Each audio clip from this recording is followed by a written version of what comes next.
Very good morning guys.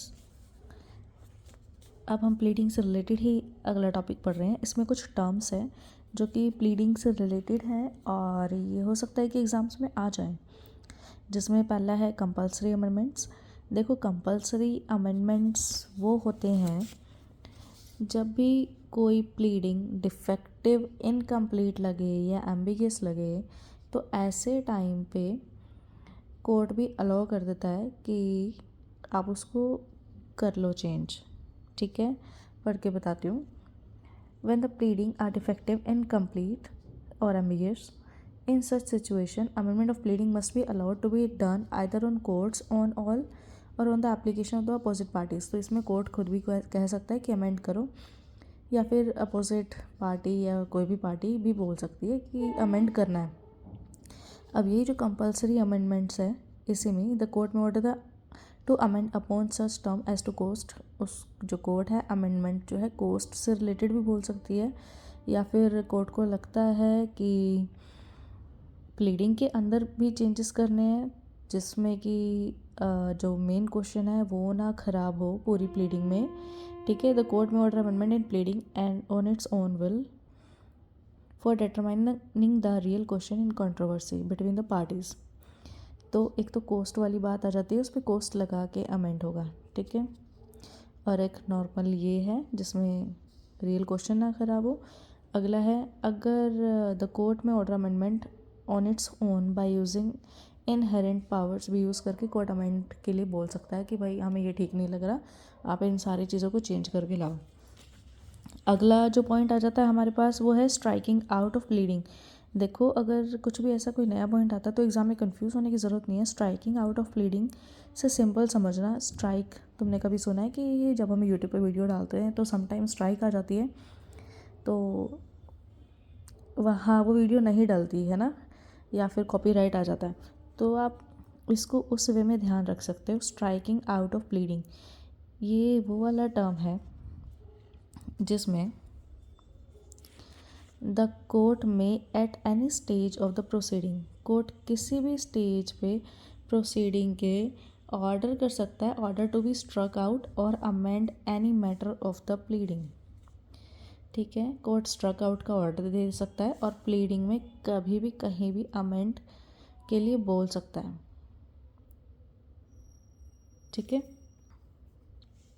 और कौन कौन से मैटर को अमेंड के लिए बोल सकता है तब, जो कि उसको अननेसेसरी लग रहा है या विक्सेसियस लग रहा है, फ्रिवलस लग रहा है, स्कैंडलस लग रहा है, या फिर ट्रायल में डिले हो रहा है। ठीक है, जो भी हमने ये चीज़ें पहले पढ़ी थी, जो भी कोर्ट के प्रोसेस को अब्यूज़ कर रहा है, ये सारी चीज़।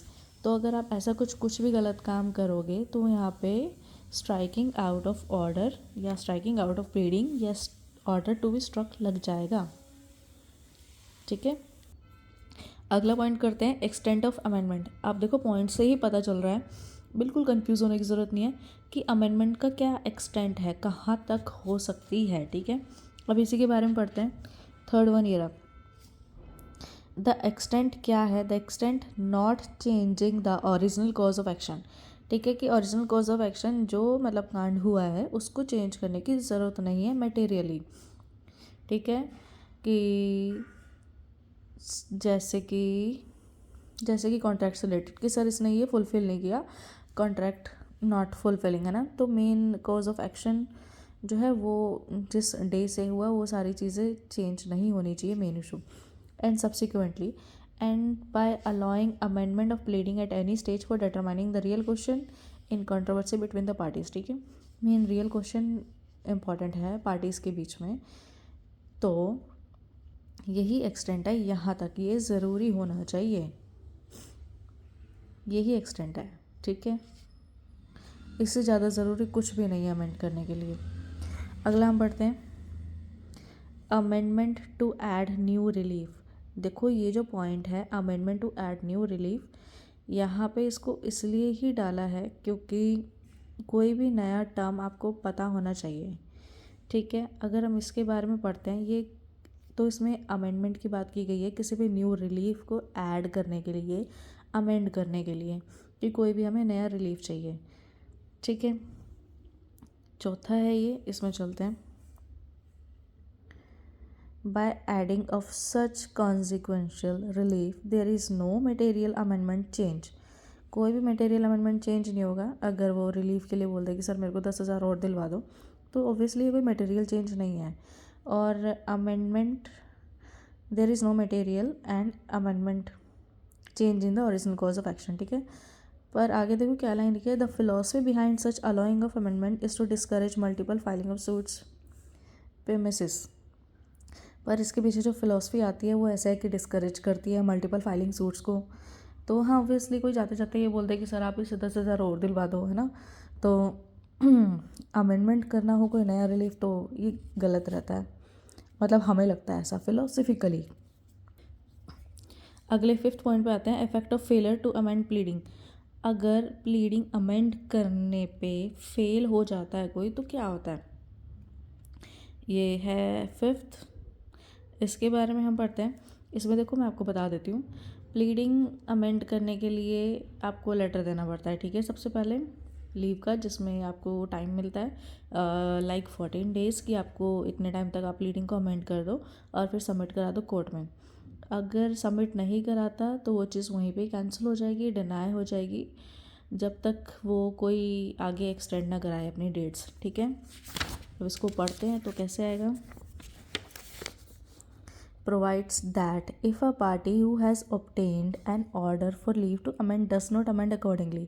अगर वो लेटर ले भी लेता है अमेंड करने के लिए पर अमेंड नहीं करता accordingly within time limit for that purpose by order.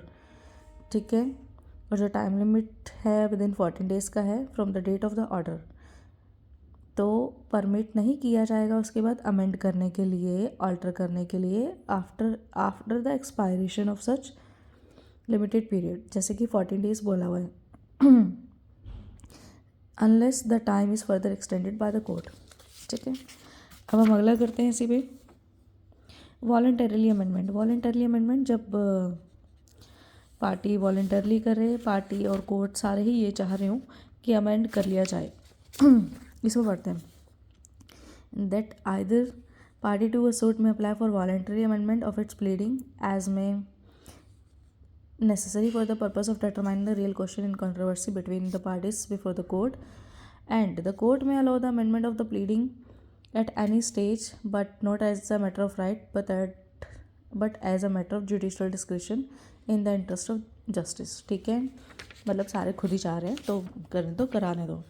अगले बाकी 2-3 पॉइंट्स ऐसे थे जो मेरे को इम्पोर्टेंट नहीं लगे एग्ज़ाम से रिलेटेड, और जो इम्पोर्टेंट है हम करते हैं ये. Procedure for amendment of pleading.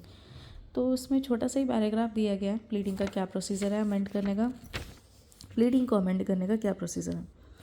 When either party to a suit, कोई भी पार्टी सूट का wants to amend his pleading. ठीक है, अगर अमेंड करना चाह रहा हो वो अप्लाई करेगा. He shall have to present an application along with affidavit supporting it. Affidavit के साथ एक एप्लीकेशन प्रेजेंट करे जिसमें वो डिस्क्लोज करेगा सारे मटेरियल और सब्सटेंशियल फैक्ट्स. ठीक है, रिक्वायरिंग द अमेंडमेंट्स कि भाई क्यों ज़रूरी है प्लीडिंग में, और कोई रिलीफ क्लॉज डालना हो तो वो भी उसमें डाले. तो उसके बाद कोर्ट सर्व करेगा नोटिस उस एप्लीकेशन से रिलेटेड टू अपोजिट पार्टी को कि भाई इसने ये अमेंड कर लिया है तो भाई तेरे को भी नोटिस दे रहा हूँ, देख ले. एंड फिर अप्लाई अपनी जुडिशल डिस्क्रिप्शन अप्लाई करेगा कोर्ट वाइल अलाउइंग, या तो अलाउ करेगा या फिर रिजेक्ट करेगा उस एप्लीकेशन को. और जब एप्लीकेशन अमेंडमेंट हो जाती है प्लीडिंग की, अगर अलाउड हो जाती है तो उस हिसाब से या तो उसको कोस्ट पे या फिर उसको अमेंड करके कंप्लीट करो. ठीक है, मतलब अगर सामने प्लेंटिफ की साइड से है तो अमेंडमेंट हो जाएगी, या फिर तो दूसरी वाली की साइड से तो रिटन स्टेटमेंट अमेंड होएगा. तो यही नॉर्मली सी बात है, और अपने लिमिटेड टाइम पीरियड के अंदर. ठीक है, ताकि वो फेल ना हो जाए, ये प्रिस्क्राइब टाइम फेलिंग. ठीक है, यहाँ हम प्लीडिंग से रिलेटेड टॉपिक ख़त्म कर चुके हैं. Subscribe it.